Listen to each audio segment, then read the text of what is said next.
ಡಿ.ಕೆ. ಶಿವಕುಮಾರ್ ಅವರೇ, ನೀವು ರೈತರ ಮಗ ಅಂತ ನಾನು ಅಂದ್ಕೊಂಡಿದ್ದೇನೆ. ಭವಿಷ್ಯ ಯಾವರೇ ಆಗಲಿ ನಿಜವಾದ ರೈತನ ಮಗ ಈ ರೀತಿಯ ಒಕ್ಕಲೆಬ್ಬಿಸುವ ಕೆಲಸವನ್ನ ಮಾಡಲಾರರು. ಮತ್ತೆ ನೀವು ಮಾಡ್ತೀರಾ? ಯಾಕೆ ಇಷ್ಟು ಹಠಮಾರಿತನ? ಯಾಕೆ? ಕೆಂಪೇಗೌಡರು ಕಟ್ಟಿದ ಬೆಂಗಳೂರನ್ನ 5 ತುಂಡು ಮಾಡಿಬಿಟ್ರಿ. ಆದರೂ ಜನ ತಡ್ಕೊಂಡಿದ್ದಾರೆ. 5 ತುಂಡು ಮಾಡಬಾರ್ದಾಗಿತ್ತು. ಈಗ ಇಲ್ಲಿ ಅದೇ ಒಕ್ಕಲತನ ಮಾಡತಕ್ಕಂತ ಕೆಂಪೇಗೌಡರ ಈ ಜನರನ್ನ ಮತ್ತೆ ಇಲ್ಲಿ ಎಲ್ಲಿ ಗುಲ್ಬರ್ಗ ಕಳಿಸ್ತೀರಾ? ಇಲ್ಲ ಬೀದರ್ ಕಳಿಸ್ತೀರಾ? ಇವ್ರನ್ನ ಆಯ್ತು, ನೀವು ಹಣ ಕೊಡ್ತೀರಿ, ಒತ್ಕೊಂಡು ಎಲ್ಲಿ ಹೋಗ್ಬೇಕು? ಅವ್ರ ಮಕ್ಕಳು ಮೊಮ್ಮಕ್ಕಳು ಹಣ ಕೇಳ್ತಾರೆ, ಮೋಟರ್ ಸೈಕಲ್ ತಗೊಳ್ತಾರೆ. ನಾನು ವೈಟ್ ಫೀಲ್ಡ್ ಒಂದೇ ಒಂದು ಉದಾಹರಣೆ ಕೊಡ್ತೀನಿ ತಮಗೆ. ಅಲ್ಲಿ ಕೋಟಿಗಟ್ಟಲೆ ರೂಪಾಯಿ ಆಗಿಬಿಡ್ತು 1 ಎಕರೆ ಲ್ಯಾಂಡ್. ನೀವು ಅಕ್ವೈರ್ ಮಾಡಿಬಿಟ್ಟು ಜಮೀನುಗಳನ್ನೆಲ್ಲ ಗೌರ್ಮೆಂಟ್ನವ್ರು 1 ಕೋಟಿ ರೂಪಾಯಿ ಕೊಟ್ಬಿಟ್ರು. ಪಾಪ ಆ ರೈತರು ಎಲ್ಲಿ ಹೋಗ್ಬೇಕು, ಏನು ಮಾಡಬೇಕು ಗೊತ್ತಾಗ್ಲೇ ಇಲ್ಲ. 1 ಕಾರ್ ತಗೊಂಡ್ಬಿಟ್ರು, ಓಡ್ಸಕ್ಕೆ ಬರಲ್ಲ, ಡ್ರೈವರ್ನ ಇಟ್ಕೊಂಡ್ರು. ಇನ್ನು ಕೆಲವರು ಸ್ಕೂಟರ್ ತಗೊಂಡ್ರು, ಓಡ್ಸಕ್ ಬರಲ್ಲ, ಅದಕ್ಕೊಬ್ಬ ಡ್ರೈವರ್ನ ಇಟ್ಕೊಂಡ್ರು. 6 ತಿಂಗಳು ಆದ್ಮೇಲೆ ದುಡ್ಡೆಲ್ಲ ಖರ್ಚಾಗೋಯ್ತು. ಕಾರು ಮಾರ್ಕೊಂಡ್ಬಿಟ್ರು, ಸ್ಕೂಟರ್ ಮಾಡ್ಕೊಂಡ್ರು. ಆ ಫ್ಯಾಕ್ಟರಿಗಳ ಹತ್ರ ಸೆಕ್ಯೂರಿಟಿ ಗಾರ್ಡ್ ಆಗಿ ಕೆಲಸಕ್ಕಿದೆ ಕೆಲವರೆಲ್ಲ. ನಮ್ಮ ರೈತರನ್ನ ಈ ರೀತಿ ನೋಡ್ಬೇಕ ನಾವು? ರೈತರ ಮಕ್ಕಳು ಖಂಡಿತವಾಗಿಯೂ ಶಾಪ ಹಾಕಿದ್ರೆ ಆ ಶಾಪ ನಿಮಗೆ ತಟ್ಟುತ್ತೆ, ನೀವು ತಡ್ಕೊಳಕ್ ಆಗೋದಿಲ್ಲ. ದಯವಿಟ್ಟು ಇದನ್ನ ಬಿಟ್ಟು. 1. 2ನೇದು, ಈ ರೈತನಾಗಿ ಕೆಲಸ ಮಾಡಿದ್ರೆ ಮಾತ್ರ ಅವ್ರ ಕಷ್ಟ ಗೊತ್ತಾಗೋದು ಯಾರಿಗೇ ಆಗ್ಲಿ. ಈ ಜಲ್ಲಿ ಬಂಡೆ ಹೊಡೆಯೋರ್ಗೆ ಇವೆಲ್ಲ ಗೊತ್ತಾಗೋದಿಲ್ಲ. ಜಲ್ಲಿ ಬಂಡೆ ಮಾಡೋರ್ಗೆ ಇದೆಲ್ಲ ಗೊತ್ತಾಗಲ್ಲ. ದಯವಿಟ್ಟು ನಿಮ್ಮ ಏರಿಯಾದಲ್ಲಿ ಏನ್ ಬೇಕಾದ್ರೂ ಮಾಡಿ, ಇಲ್ಲಿ ಬೇಡ. ನೀವು ಮಾಡ್ಲೇಬೇಕಂತಿದ್ರೆ ಒಂದು ಕೆಲಸ ಮಾಡಿ. ಇದು 40 ಕಿಲೋಮೀಟರ್ 45 ಕಿಲೋಮೀಟರ್ ಆಗುತ್ತೆ. 28 ಇರ್ಲಿ, ಇಲ್ಲಿ ಬರ್ಲಿಕ್ಕೆ. ದೇವನಹಳ್ಳಿ ಬಿಟ್ಟ ತಕ್ಷಣ ಪಾಪ ಅಲ್ಲಿ ಬೆಳೆ ಬೆಳೆಯಕ್ ಆಗೋದೇ ಇಲ್ಲ. ಬರಡು ಭೂಮಿ ಬೇಕಾದಷ್ಟು. ಆದ್ರೆ ಮನೆ, ನೀವು ಇಲ್ಲಿ ಮನೆ ಕಟ್ಟಿದ್ರೆ, ಗಿಡ ಹಾಕಿದ್ರೆ ಎತ್ತರಕ್ಕೆ ಬೆಳೀತಾ ಇರ್ತದೆ. ಮನೆ ಇಲ್ಲಿ ಕಟ್ಟಿದವ್ರದ್ದು ಯಾವ ಮನೆಯೂ ಎತ್ತರಕ್ಕೆ ಬೆಳೆಯಲ್ಲ, ಕಟ್ಟಿದ್ರೆ ಮಾತ್ರ ಬೆಳೆಯೋದು.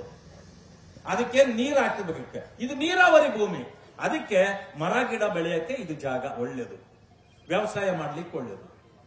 ನಿಮ್ಗೇನ್ ಮನೆನೇ ಕಟ್ಟಬೇಕು, ಲೇಔಟ್ ಮಾಡ್ಬೇಕಂತಿದ್ರೆ ದಯವಿಟ್ಟು ಬನ್ನಿ, ನಾನೇ ಕರ್ಕೊಂಡು ಹೋಗ್ತೀನಿ. 7,000 ಎಕರೆ ಅಲ್ಲ, 10 ಅಲ್ಲ 15,000 ಎಕರೆ ನಿಮ್ ಚಿಕ್ಕಬಳ್ಳಾಪುರ ಆದ್ಮೇಲೆ ಸಿಗುತ್ತೆ. ಬೇಕಾದಷ್ಟು ಲೇಔಟ್ ಮಾಡಿ, ಅಲ್ಲಿನ ಜನರು ಖುಷಿ ಆಗ್ತಾರೆ, ಅವ್ರಿಗೆಲ್ಲ ಒಳ್ಳೆ ಬೆಲೆನೂ ಸಿಗುತ್ತೆ, ಗೌರವನೂ ಬರುತ್ತೆ. ಬನ್ನಿ, ಅಲ್ಲಿಗೆ ಬನ್ನಿ. ಇವ್ರನ್ನ ಯಾಕೆ ನೀವು ಒಕ್ಕಲೆಬ್ಬಿಸ್ತೀರಿ? ದಯವಿಟ್ಟು ಬಿಟ್ಬಿಡಿ. ನಾನು ಒಂದು ಮಾತು ಹೇಳಲಿಕ್ಕೆ ಬಯಸ್ತೇನೆ. ನಾನು ಎಲ್ಲ ಮಾತಾಡಿರೋದ್ರಿಂದ ನಾನು ಹೆಚ್ಚಿಗೆ ಮಾತಾಡೋದಿಲ್ಲ. ಏನೋ ಒಂದು ಸಂದರ್ಭ ಬಂದ್ಬಿಡ್ತು, ಆದಾಯ ಮೀರಿ ಆಸ್ತಿ ಎಲ್ಲಿ ಬಂತು ನಿಮಗೆ ಅಂತ ಒಂದು ಪ್ರಶ್ನೆ ಬಂದ್ಬಿಡ್ತು ಕೋರ್ಟ್ನಲ್ಲಿ. ನಾನು ರೈತನ ಮಗ, ನಾನು ತೋಟದಲ್ಲಿ ರೈತನಾಗಿ ಬೆಳೆದು ಇವತ್ತು ಇಷ್ಟು ಆದಾಯ ಪಡೆದಿದ್ದೀನಿ ಅಂತ ಮಾನ್ಯ ಮುಖ್ಯಮಂತ್ರಿಗಳೇ ತಾವೇ ಹೇಳಿದ್ರಿ. ಆಗ ಕೋರ್ಟ್ನಲ್ಲಿ ಕೇಳಿದ್ರು, ಏನ್ ನಿಮ್ಮ ತೋಟದಲ್ಲಿ ಚಿನ್ನ ಬೆಳಿತೀರಾ ಅಂತ ಕೂಡ ಕೇಳಿದ್ರು. ಈಗ ನಮ್ಮ ಜನ, ನಮ್ಮ ರೈತರು ಏನ್ ಹೇಳ್ಬೇಕು? ಏನಾದ್ರೂ ಇಂಥ ಪರಿಸ್ಥಿತಿ ಬಂದ್ರೆ ನಾವು ನಮ್ಮ ಹೊಲದಲ್ಲಿ ಬೆಳೆದ್ರು ಅಂತ ಹೇಳ್ಬೇಕಲ್ಲ. ಅದಕ್ಕೆ ದಯವಿಟ್ಟು ಇಂಥ ಕಷ್ಟ ಸ್ಥಿತಿಗೆ ರೈತರನ್ನ ಒಡ್ಡಬೇಡಿ. ಅವರ ಯಾವುದೇ ತಂಟೆ ತಕರಾರಿಲ್ಲ. ಇಲ್ಲಿರೋರು ಒಬ್ರು ಒಂದು ಸೈಟ್ ಕೇಳಿಲ್ಲ. ನೀವು ರಿಯಲ್ ಎಸ್ಟೇಟ್ ಮಾಡಲಿಕ್ಕೆ ನಿಮಗೇನು ಬೇರೆ ಮಾರ್ಗ ಇಲ್ವಾ? ದಯವಿಟ್ಟು ಈ ಭಾಗದ ರೈತರ ಒಕ್ಕಲೆಬ್ಬಿಸಬೇಡಿ. ಎಲ್ಲಿ ಹೋದ್ರು ಕಣ್ಣಿಗೆ ರಾಚುವಂತ ಹಸಿರು. ಮಳೆ ಬೇರೆ ಬಿದ್ದಿದೆ, ಬಹಳ ಚೆನ್ನಾಗಿದೆ, ಫಲವತ್ತಾದ ಜಾಗ. ಅಶೋಕಣ್ಣ ಹೇಳಿದ್ರು, 1 ವಾರ ಆಗಿಲ್ಲ ಮುಖ್ಯಮಂತ್ರಿಗಳಾಗಿ, ಕನಕಪುರಕ್ಕೆ ಹೋಗ್ತಾರೆ. ಯಾರು ಅರ್ಧ ಎಕರೆ ಜಮೀನು ಮಾರಬೇಡಿ, ಚಿನ್ನದ ಬೆಲೆ ಬರ್ತದೆ ನಿಮಗೆ ಅಂತ ಹೇಳಿದ್ರು. ಶಿವಕುಮಾರಣ್ಣ, ಇಲ್ಲಿ ಚಿನ್ನದ ಬೆಲೆ ಬರಲ್ವಾ? ಅಂದ್ರೆ ಚಿನ್ನದ ಬೆಲೆ ಬಂದ ಮೇಲೆ ನೀವು ಹೊಡ್ಕೋಬೇಕಂತಿದ್ದೀರೇನಾ?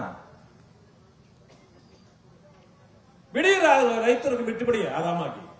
ಅವ್ರು ಯಾರಿಗೂ ನೀವು ಸೈಟ್ ಕೊಡೋದು ಬೇಕಾಗಿಲ್ಲ, ನೀವೇನ್ ಸವಲತ್ತು ಕೊಡೋದು ಬೇಕಾಗಿಲ್ಲ. ಅವ್ರ ಪಾಡ್ದವರು ಬೆಳ್ಕೊಂಡು ಹೋಗ್ತಾರೆ.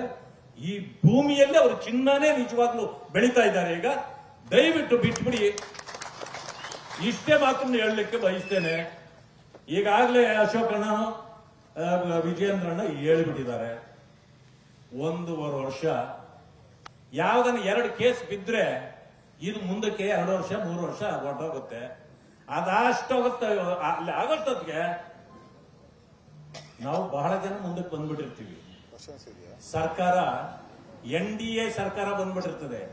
ಬಟ್ ಒಂದ್ ಹೇಳ್ತೀನಿ, ಕುಮಾರಣ್ಣನ ಮೇಲೆ ನೀವು ಹೇಳ್ತಾ ಇದ್ದೀರಿ, ಅವ್ರೇನೋ ತಂದ್ರು 1,000 ಎಕರೆ ಏನೋ ಮಾಡಬೇಕು ಅಂತಂದಾಗ ನೀವೆಲ್ಲ ವಿರೋಧ ಮಾಡಿದ್ದೀರಿ. ಸರಿ, ವಿರೋಧ ಮಾಡ್ಲೇಬೇಕು. ನಾವು ಮಾಡಿದ್ರು ಮಾಡಬೇಕು, ಅವ್ರು ಮಾಡಿದ್ರು ಮಾಡಬೇಕು. ನೀವು ಮಾಡಿದ ತಕ್ಷಣ ರೈತರು ವಿರೋಧ ಮಾಡಿದ್ದಾರೆ ನಮಗ್ ಬೇಡ ಅಂತ ಬಿಟ್ಬಿಟ್ರಲ್ಲ. ಆದ್ರೆ ನೀವ್ಯಾಕೆ ಹಠ ಮಾಡ್ತೀರಿ? ಕುಮಾರಣ್ಣ ಮಾಡಿದ್ರು ಅದನ್ನು ಮುಂದುವರಿಸ್ತಾ ಇದ್ದೀನಿ ಅಂದ್ಮೇಲೆ ಇದುವರೆಗೂ ಕುಮಾರಣ್ಣ ಮಾಡಿದ್ದನ್ನು ಮಾತ್ರ ಇನ್ಮೇಲೆ ಮುಂದುವರಿಸ್ತೀರಾ? ಮುಖ್ಯಮಂತ್ರಿ ಆಗಿರ್ತಾವು, ಇನ್ಯಾವುದು ಮಾಡಲ್ವಾ? ದೇವೇಗೌಡರಾಗ್ಲಿ, ಕುಮಾರಸ್ವಾಮಿ ಅವರಾಗ್ಲಿ, ಯಡಿಯೂರಪ್ಪನವರಾಗ್ಲಿ ಯಾರು ಈ ರೀತಿ ರೈತರಿಗೆ ತೊಂದರೆ ಕೊಡ್ತಕ್ಕಂಥ ಕೆಲಸವನ್ನ ಮಾಡಿಲ್ಲ. ಆದ್ರಿಂದ ಈ ಕಾಂಗ್ರೆಸ್ ಸರ್ಕಾರ ಇಂಥ ಕೆಲಸಕ್ಕೆ ಕೈ ಹಾಕಬಾರ್ದು, ರೈತರವನ್ನ ಒಕ್ಕಲೆಬ್ಬಿಸಬಾರ್ದು ಅಂತೇಳಿ ನಾನು ಆಗ್ರಹ ಪಡಿಸ್ತೇನೆ. ನಮಸ್ಕಾರ.